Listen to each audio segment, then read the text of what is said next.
Kwa hiyo sehemu yetu ya kwanza ni malezi bora ya watoto. Kwetu sisi hapa Wadada Center, haya majukumu yetu lazima neno bora liwepo. Tena hilo bora ndio msisitizo uliobeba hayo majukumu. Kwa hiyo kuna kuaga na malezi ya watoto, lakini hapa kwetu sisi slogan yetu ni ubora katika haya majukumu tunayofanya. Kwa hiyo sehemu ya kwanza ya mtaala wetu unaongelea zaidi kuhusiana na malezi bora ya watoto.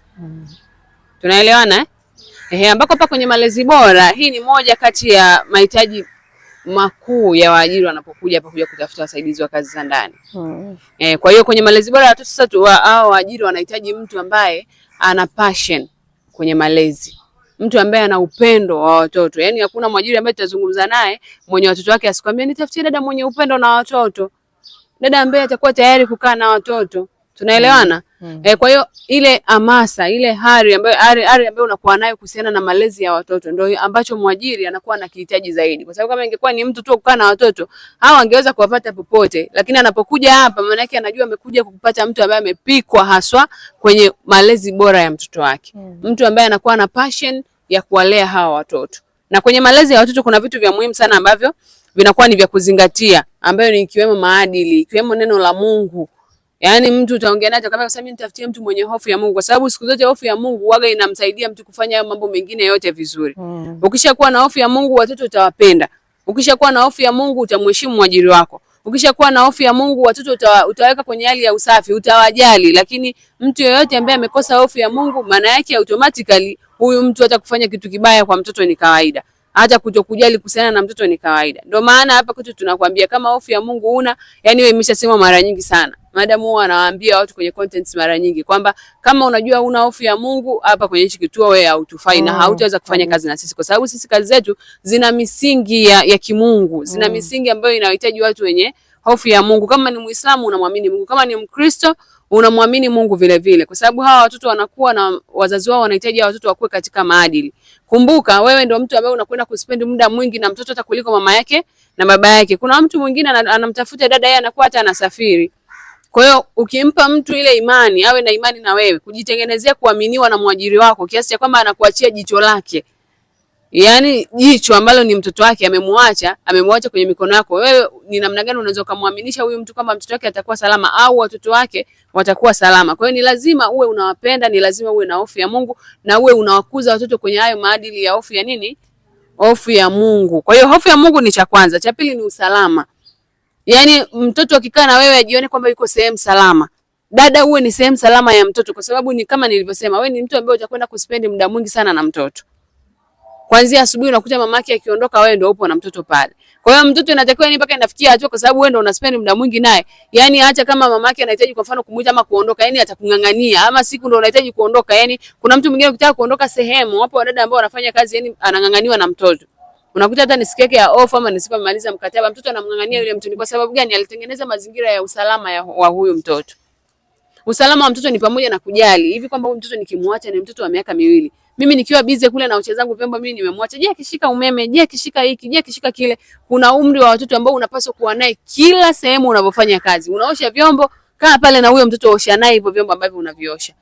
Upo sijui unafua naye, yani ni bora uko naye pale unafua unamuona kuliko umemwacha sijui anacheza au amelala unaenda kumwangalia wewe uko nje unafua.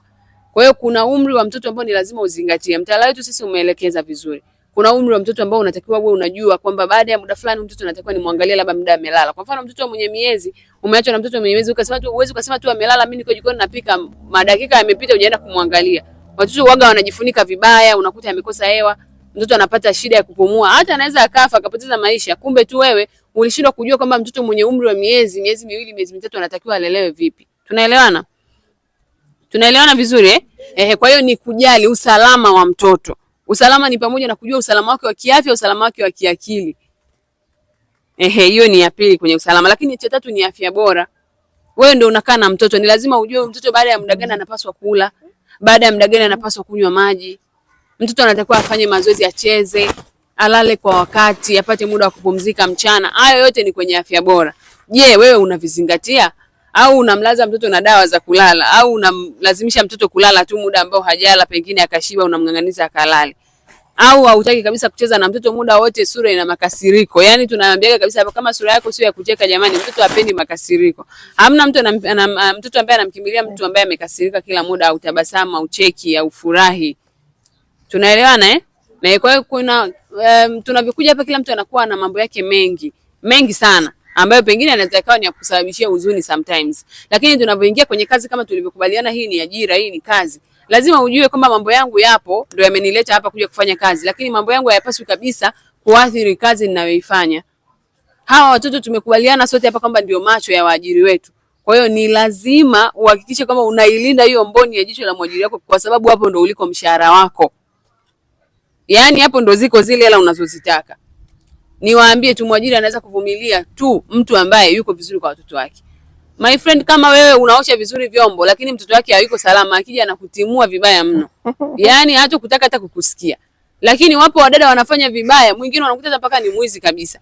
Lakini mwajiri anamvumilia huyu mtu. Anasema kwa sababu tu anamwangalia vizuri mtoto wangu ana afya. Yaani anashindwa hata kumfukuza. Sasa hatumaanishi mkaibe. Hatumaanishi kwamba mkaibe kwa sababu unajua ukimwangalia mtoto vizuri, no. Inamaanisha kwamba ukawe mwaminifu, lakini pia watoto ukawaangalie vizuri sana. Yaani kwa sababu mtoto tu ndo kitu ambacho hakirekebishiki. Vyombo utarudia kuosha, nyumba utairudia kuideki kama mwajiri wako akikuta ni chafu. Lakini je, mtoto akianguka akaumia, si unaona madhara yake ni makubwa zaidi Kwa hiyo malezi bora kwa watoto, namna nzuri ya kukaa na kuwasiliana na watoto. Watoto ni watu ambao unatakiwa ubondi nao, uwasiliane nao. Waga tunawaelezea vizuri sana kwenye huu mtaala. Leo tunawapitisha kwenye general zile, lakini mara nyingi kwenye zile sessions za kila siku huwa mnasoma vipengele kwa vipengele. Na nilitaka nikwambie hivyo kwamba kwenye hiyo details wanafikiri wapitie kesho asubuhi kwenye details, lakini kwa sasa hivi foundation ya au msingi wa hicho ambacho unakielezea kuhusu kuwapenda watoto, kwanza umeanza na hofu ya Mungu. Unajua watu wanashindwa yani kanuni, Mungu ameshatuwekea kanuni zetu za kuishi hapa duniani. Na hizo kanuni au sheria za kwake ni takatifu, hazihitaji usimamizi wa mtu. Yaani yeye Mungu mwenyewe anazisimamia kwenye siri huko, si ndio? Anakuona sirini kwa hiyo ukifanya vile ambavyo umefanya kwa uaminifu mbele za Mungu anaona, ndivyo ambavyo wewe unafungua milango ya baraka. Usipofanya wala umkomoi bosi wako, ndio maana utashangaa, kwa nini mimi sifanikiwi? Kwa nini mimi labda napata shida? Kwa nini napambana na hivi na hivi? Kumbe mambo unayoyafanya sirini, bosi wako unamuonyesha kwamba unampenda mtoto wake, lakini anapoondoka una kazi ya kumpiga masingi. Matusi yote unammiminia mtoto wa watu. Si ndio? Sasa wewe unaona unamkomoa kwa sababu mzazi wake hayupo, labda hamna kamera. Si ndio? Kuna mazingira ambayo yani hakuna anayekuona. Ndugu yangu, pale unachotengeneza ni laana kwako wewe na kizazi chako. Mimi nawafundisha according kwa neno la Mungu. Sawa ndugu zangu yani nimejiendeleza kwenye kulijua neno la Mungu na kanuni zake. Na neno la Mungu sijajua, sina interest ya kulijua kwa sababu ya kutaja tu mistari. Kwa sababu nataka kujua inafanyaje kazi. Umeelewa? Inafanyaje kazi? Yani kwa nini Mungu anasema unachotaka kutendewa mtendee mwenzako? Sasa ole wako kila ambacho hutaki kutendewa alafu ndio unamtendea mtu. Na wewe ndio hicho kinakurudia. Si ndio? Kwa hiyo tunaposema kwanza kabisa tembea na kanuni ambazo zipo, yani zimewekwa. Tusende kutafuta kanuni mpya, sijui katiba, sijui nasemaje hivi. Ni mawazo ya wanadamu. Sawa? Kwa sababu katiba inakwambia wewe usiporidhika na uongozi wewe nenda kaandamane. Lakini neno la Mungu linasema mamlaka. Nini? Sasa chagua kimoja. Unatii mamlaka, ukae kwa kutulia, kwa sababu kila mamlaka inatoka kwa nani?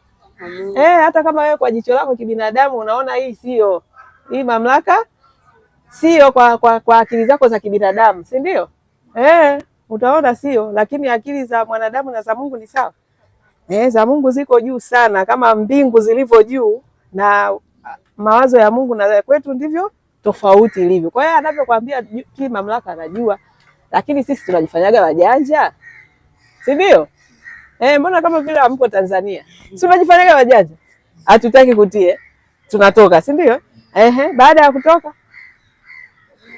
nini sasa? Baada ya kutoka ndio hivyo. Yaani sheria za Mungu haziongopi, ndugu yangu. Wewe ukishakutana na sheria mbili, angalia ya Mungu ni ipi ifuate. Anasema unachotaka kutendewa mtendee.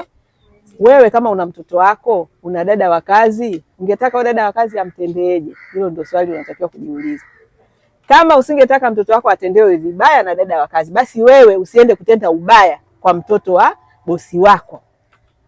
Kwa sababu usipotenda ubaya unatengeneza baraka. Mungu atakuandalia dada mzuri huko mbele ya safari. Na wewe utakuja kupata dada mwema, ataishi vizuri na familia yako. Wewe kama usingependa dada wa kazi aende akatoke na bwana wako na mumeo, si ndio? Usitengeneze mazingira ya kutoka na bwana wa mtu, mume wa mtu. Unajifanya dada wa kazi kumbe mchepuko. Unatengeneza mwenyewe mazingira. Wadada wanajua kujishembedua kwenye nyumba za watu.